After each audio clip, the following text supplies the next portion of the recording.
Relato anônimo. Bom dia para quem é de bom dia, boa noite para quem é de boa noite. Esse relato é meio longo. Vou contar algumas experiências que eu tive. Eu gostaria de não ser identificado no vídeo. Vou começar com esse relato da Wicca, apenas por questão de organização. Foi com este lance Wicca que as coisas começaram a acontecer e eu tive algumas experiências com a Umbanda e entidades. Todas essas coisas aconteceram no período de 1 mês e pouco. Um pouco mais, um pouco menos. Não sei ao certo. Quando eu tinha 17 anos, me mudei para um bairro novo na minha cidade. Porém, não me adaptava aos novos colegas, novo bairro e etc. Sendo assim, o que eu fazia era pegar o skate, cruzar a cidade e ir até o meu bairro antigo. Sabe, sempre fui meio ligado ao rock, heavy metal e etc. Mas nunca fui satanista, nem nada do tipo. Na verdade, sempre fui ateu até alguns daqueles dias. Certo dia conheci um wiccano, gente fina, meio tranquilo e tal. Esse wiccano logo começou a fazer parte do meu grupo de amigos. Alguns amigos meus começaram a seguir a Wicca também, o que por mim estava tudo bem. Todo mundo tem o direito de acreditar ou desacreditar no que quiser. Um dia eu estava em casa, do outro lado da cidade. Deu o horário da escola, era sexta-feira. Eu não estava disposto a ter aula nesse dia. Me vesti adiantado, falei para os meus pais que ia passar na casa de um amigo antes de ir para a escola e fui-me para o bairro antigo. Sim, matei aula. No caminho, eu passava por alguns bairros novos que não eram muito habitados ainda. Para chegar ao meu destino, eu tinha que entrar em uma trilha. Nessa trilha tinha uma ponte, era um morro em V. Você descia para chegar na ponte e subia após passar essa ponte. Eu andava em direção à ponte. Foi quando comecei a ver uma silhueta masculina branca entre as árvores. Ela ficava uns 30 metros da trilha. No meio das árvores, não sei bem o que era, mas parecia uma fumaça. Me lembro de ter pensado que era fumaça mesmo. Eu não tinha bebido nada naquele dia. Alucinação não podia ser. E eu era ateu demais para acreditar em fantasmas e espíritos nessa época. Passei por isso e fui na casa dos meus amigos. A gente bebeu, conversamos, tocamos violãozinho velho, aquela coisa tipo luau, porém no meio da cidade mesmo, sem incomodar ninguém, claro. Peguei o caminho de casa, já era por volta de 1 da manhã. Fui andando, e naquele mesmo local da trilha e da ponte, eu passando por ela, desci, passei a ponte e subi até o bairro novo e comecei a ouvir uma criançada brincando. Celular não era comum nessa época, isso foi em 2007. Pobre só tinha tijolão, e eu nem isso tinha. Imagino que já era por volta das 2 da manhã nesse momento. Eu olhei e não achei crianças, não via, comecei a procurar e nada. Foi quando eu voltei o caminho. No meio da ponte, me senti no meio das crianças, parecia que estava acontecendo uma ciranda de vários Gasparzinhos mirins e eu estava no meio. Como se as crianças rodassem em volta de mim. Nada me aconteceu, mas surgiu aquela silhueta branca de novo, no caminho de volta para a casa dos meus amigos. Dessa vez, atrás de mim, que estava procurando as crianças. Ou seja, como ela estava nas minhas costas, se eu fosse para casa, deixaria a silhueta para trás. Dessa vez, estava na beira da trilha. Eu tinha uma decisão a tomar nesse momento. Eu seguia em frente ou ia verificar? Então, com medo, mas com racionalidade, eu pensei, eu sou ateu e não burro. Não ia entrar de noite no meio do mato. Ainda mais que não dava para explicar aquilo. Continuei seguindo pela ponte, indo para casa. Importante mencionar que mesmo que não existisse Wi-Fi fácil naquela época, se existisse, nem isso passava. Tava fechado, com o C trancado, como diriam na Bahia. Passo isso constantemente lendo os relatos. Fui andando e a criançada parecia que me acompanhava. Eu olhava para trás e via a silhueta parada no mesmo caminho. A criançada dançava perto a ponto de parecer pessoas falando e cantando para mim, mas eu não conseguia entender o que falavam. Era muita criança ao mesmo tempo. Quando eu cheguei na parte segura, clara, as crianças pararam, mas o barulho continuava. Eu fui seguindo. Na hora tive a impressão de ter sido protegido por elas e pela silhueta branca. Nesse ponto eu já estava seguro. Agradeci e fui para casa. No outro dia, sábado, fui até a casa dos meus amigos novamente. A gente saiu, Fomos para um bar ouvir um show de rock ao vivo. Nisso, o Icano estava no meio. Ele olhava e ficava com cara de dúvidas, até que um ponto da noite, quando a gente já estava saindo do bar, ele me perguntou se eu ia ou não falar o que tinha acontecido. E eu respondi que nada tinha acontecido. Nesse momento que ele perguntou, eu já pensava que tudo tinha sido alucinação pela bebida. E eu também não queria fazer papel de louco.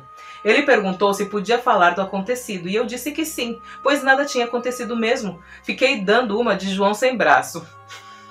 Pois ele comentou quando a gente parou, falou do vulto branco na ida, das crianças e do vulto branco na volta. E ainda disse que eles estavam ali para me proteger de algo que iria acontecer, embora eu não soubesse o que é que aconteceria ali. Ele acertou do vulto na ida e na volta e das crianças. Bom, nesse momento eu fui obrigado a dar crédito. Mas não parou por aí. Ele disse que quando eu chegasse em casa, minha mãe estaria me esperando porque eu era um aborrecente, rebelde, que dava trabalho. Falou o local que ela estaria, como eu iria entrar e como estaria sentada e etc. Dito e feito. Tive que entrar pulando o muro. Meu cachorro quase me pegou. Só não pegou porque minha mãe estava sentada me esperando. Deu ordem para o cachorro parar. Bom, apesar dos acontecidos, eu não me tornei o Icano. Na verdade, continuo sem religião, mas passei a não duvidar mais da espiritualidade. Em um certo dia, eu fui convidado por esse amigo Icano para ir em um terreiro de um amigo dele e eu disse que sim, sem problema nenhum. Só que eu nem me liguei que era dia de Cosme e Damião. Me ofereceram doces e mais doces, e eu não gosto. Aceitei para não fazer desfeita, mas se algum dia eu tivesse diabetes, peguei lá naquele dia. Eram muitos doces. Engordo 10 quilos em cada gira de Cosme e Damião. A festa rolou, tudo dentro dos conformes. Conheci o amigo desse meu amigo e ele me convidou para voltar um outro dia e eu disse que voltaria neste outro dia marcado. Pérola, eu sou roqueiro, como já mencionei, e tinha um cabelão gigante com cachos médios. Sou descendente de índios, mas não herdei o cabelo liso. Mas isso não importava. Eu assumi os cachos sem o menor problema. Na verdade, eu adorava, e sempre na brincadeira eu dizia que cabelo liso não era cabelo de metaleiro, era cabelo de pate. Infelizmente, hoje em dia sou quase careca, mas é a vida. KKKK. Então, fui neste terreiro no dia marcado. Tinha pouca gente, tinha uns médiums, assistentes e por volta de 6 pessoas presenciando. Pareceu uma coisa meio fechada, não sei bem se era uma gira ou coisa interna da casa. Bom, o povo começou a incorporar lá. Deixo claro que também não sou um bandista, não sei ao certo o nome das entidades. Veio um tal de boiadeiro, dançou, cantou algo que não me lembro, depois mais uma entidade, mas não lembro o nome. Só lembro que ele cantava algo relacionado com cordas e redes. Bom, eles decidiram que eu precisava ser benzido, descarregado, algo nesse sentido. Como faz tantos anos, eu já não me recordo dos detalhes. A entidade me chamou, olhou para mim e disse que meu cabelo era coisa de gay. Mas ele disse em tom de brincadeira e eu dei risada. Mas eu ri mesmo quando a entidade sugeriu que meu cabelo era mais bonito que os das médiums femininas. Naquele momento, se as médiums tivessem visão de calor, eu estava frito. KKKK. Nós conversamos, a coisa foi andando. Em um momento me chamaram dizendo que iam me benzer, descarregar ou algo do tipo. Me viraram de costas e na minha nuca derramaram uma garrafa de 51. Pérola, aquilo não era novidade para mim. Eu bebia o tempo todo, estava acostumado com o cheiro, mas eu nunca tinha tomado banho disso na vida. Desculpa. Não era intenção. Gente, dá muito calafrio. Você tomar banho de cachaça, ela é super power, tipo, descarregadona, sabe? Ela descarrega pra caramba, mas não faça isso em casa, sem a presença de um babalaô. Chame o pai de santo. Mas eu nunca tinha tomado banho disso na vida. Quando aquele álcool atingiu as joias da família, aquilo ardia muito bem. Só eu que tô entendendo joia como outra coisa? Eu acho que não. Desculpa de novo. Aquilo ardia, ardia muito mesmo. Senti vontade de bater nas entidades ou pessoas com o skate. Meu amigo percebeu, entrou no meio e me pediu para eu dar uma volta no quintal e etc. Depois disso, eu nem entrei mais, ignorei o dono da casa, as entidades e eu estava realmente p***. Voltei para casa, dormi. Se não me engano, neste dia eu já estava de férias da escola. Ou eu matei aula novamente, não lembro. Bom, eu peguei meu skate e fiz aquele mesmo caminho da ponte da silhueta e das crianças. Nunca mais vi nada ali. Porém, um pouco adiante, eu tive que levar o skate na mão, pois um trecho grande do caminho era de rua de terra. E eu, andando nessa rua de terra, avistei um cara caído. Não estou julgando, mas para exemplificar como ele estava, vou dizer, estava mamado na cachaça. Caído para os cachorros lamberem a boca dele. Esse é um ditado comum por aqui, caído para cachorro lamber a boca. Já presenciei alguém assim. Vanessa. Ela vai saber que é dela que eu tô falando. Eu fui me aproximando, ele estava dando risada, balbuciando algumas palavras, chapado mesmo. Passei por ele, vi que era um senhor de idade, perguntei se estava tudo bem, e ele me mandou tomar no c...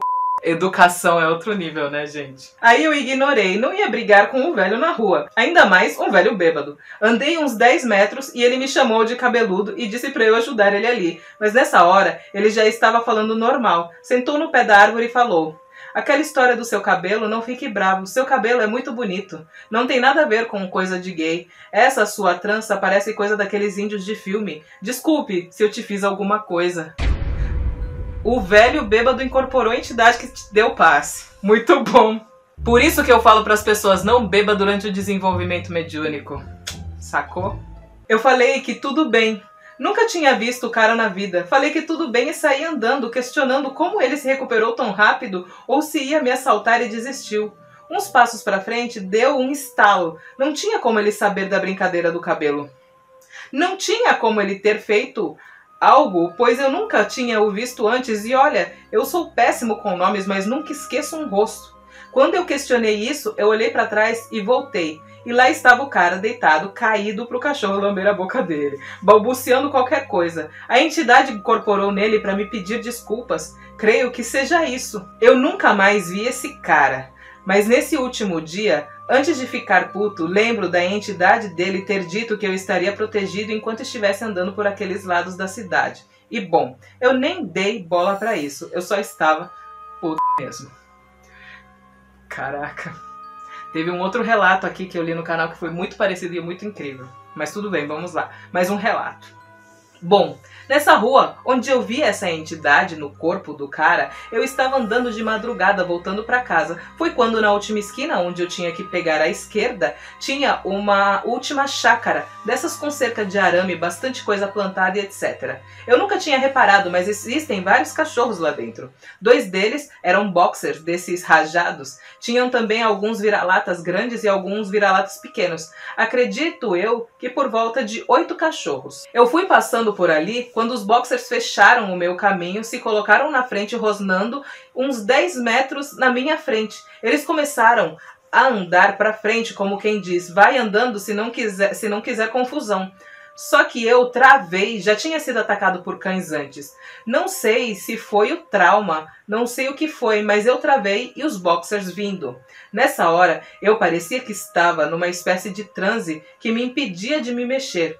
Claro que não era isso, mas parecia, com muito custo eu consegui recobrar o controle e fui andando para trás. Mas os boxers não desistiam, eles vinham para frente, eu andava para trás até que eles ficaram mais agressivos. Eu passei o skate para lá e para cá, pensando que ia assustar. Aí eles até babaram, acho que eu provoquei mais do que assustei. Que medo! Enquanto isso acontecia, era uma noite de mormaço. Não tinha vento, não tinha nada do tipo, só aquele ar parado e um calor danado. Foi quando, uns metros andando para trás, começou a ventar, mas deu uma bela de uma ventania, de levantar poeira do chão de terra, balançar as árvores e etc. A chácara ainda estava no meu campo de visão. Foi quando eu vi um galho de bananeira ser empurrado com tanta força pelo vento que ele bateu na porta da chácara. Não deu um minuto, o dono sai com um facão na mão. Eu não sabia se eu ficava feliz por ele ter saído e assim poder chamar os cachorros, ou se eu ficava com medo dele ter saído com o facão na mão. Adorei teu senso de humor. No fim das contas, ele chamou os cachorros, que prontamente responderam. Assim, meu caminho ficou livre e eu fui para casa, ainda não acreditando no que tinha acontecido. Eu não teria a menor chance contra 2 boxers, mesmo com um skate na mão. Eu voltei a passar por ali novamente, mas nada mais aconteceu por ali. Já em outro dia, eu voltei para casa dos meus amigos farrear, eles já eram wiccanos, umbandistas e etc. E eu continuava sem religião, assim como hoje. Mas nesse outro dia, o wiccano do primeiro relato falou assim: bem que ele falou que você estava protegido por aqui. Se aqueles 2 te pegam, não ia sobrar muita coisa para contar história. Seria velório de caixão fechado. Cara, sarcástico. Até hoje eu não tenho uma religião, mas depois de tanto tempo desses ocorridos, tenho tido uma tendência a gostar da quimbanda. Outras coisas aconteceram, mas não um relato legal ou longo. Vou contar 2 coisas a mais que foram estranhas e aconteceram no ano passado, quando eu tinha 27. Gente, vai ser o vídeo inteiro dele, já tô adorando. Experiência com Tata Caveira. Esse é um nome que eu não conhecia. Como eu relatei ali em cima, tenho outros amigos umbandistas e foi com um deles que eu tirei a dúvida. Certo dia, eu estava deitado, tentando meditar ou entrar em transe hipnótico. Foi quando, do nada, eu vi uma voz gritar, grave e forte, Tata Caveira. Aquilo foi tão alto que deu eco. Eu, sem saber o que era ou do que se tratava, resolvi dar um pulo no Google. Ali eu li a história, conheci a entidade. Foi então que eu relatei isso para um colega umbandista e ele falou: cara, isso pode ser presságio de morte na família.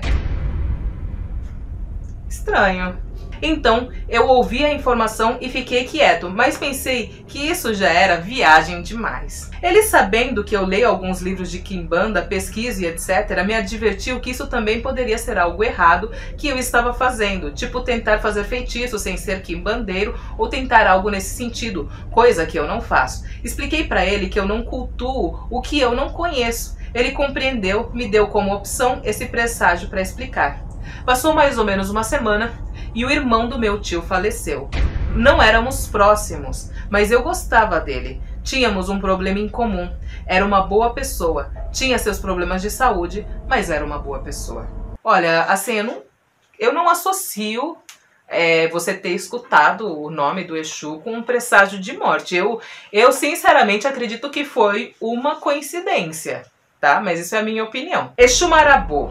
Esse foi tenso e louco ao mesmo tempo. Assim que a gente gosta. Esse irmão do meu tio é doente mental. Eu não sou, mas cuido de uma doente mental. Acho que por isso eu o admirava, enfim.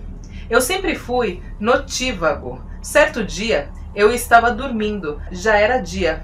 Eu estava sonhando com um Cadillac branco, coisa mais linda, aquele com um rabo de peixe, enfim, aquele carro icônico. Neste momento, um homem que eu não lembro se era branco, negro, índio, não consigo me recordar dessa informação, chegou e me pediu para entrar no banco do passageiro. Eu entrei e ele assumiu o volante. Aí que eu me dei conta de que a gente estava em um lugar todo cheio de fumaça e neblina, não sei bem o que era, mas parecia uma espécie de quarto branco, muito grande, do tamanho de um barracão de empresa. Eu reparei nas roupas desse homem. Ele vestia aquelas vestimentas de gente importante do início do século XX. Por aqui na gíria a gente chama de beca. Parecia aqueles ternos ingleses de época com colete por dentro. Ele estava todo de branco. Todo o terno era branco. Aí eu desconfiei. Perguntei se ele era médico, rico ou qualquer outro tipo de endinheirado. Ele disse que não. Eu perguntei o nome dele e ele respondeu: Exu Marabô. Tem muito Exu que veste branco, você sabia? Pois é. Nesse ponto da história, eu já tinha consciência de que Exus eram entidades e etc. Mas a partir desse ponto, eu só senti conforto. Vi o branco do carro, macio, dava vontade de, além de estar sonhando com isso, dormir no sonho também dentro do carro. Tudo tinha uns tons meio púrpura, até o momento que a gente saiu do barracão. Mas não foi uma saída convencional. A gente saiu do barracão atravessando a parede. E em seguida, o Cadillac levantou voo, as cores ficaram normal, o sonho ficou muito nítido. E foi então que ele me falou: dê uma olhada lá para baixo.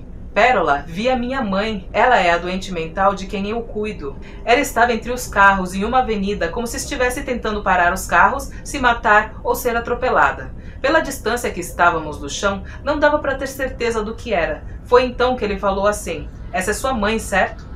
Não se preocupe, quando você não puder cuidar dela, nós cuidamos pra você.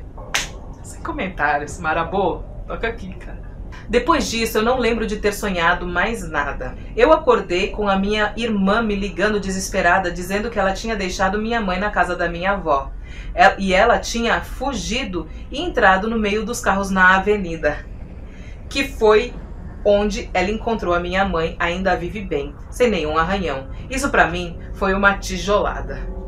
Hoje eu me questiono como é que pude ter sido ateu por tanto tempo. Mas sabe como é? Eu ainda queria saber quem era Exu Marabô. Eu nunca na vida tinha ouvido falar desse nome. Pesquisei a história, vi que é um Exu cruzado e etc. Gostei muito do que vi. Em seguida, achei um livreto de Umbanda para download, onde dizia que Exu Marabô era uma espécie de guardião das pessoas, com a minha descrição de nascimento e etc. Que massa! Esse último relato só me fez sentir muita gratidão a essa entidade. Laroye Exu, salve seu Marabô. Agradeço desde já. Eu que agradeço, amigo, toca aqui. Olha, só acho que você tem que virar um bandista logo, porque você já tem todas as coisas, só falta você mesmo aceitar, porque ser um bandista você já tá sendo, viu?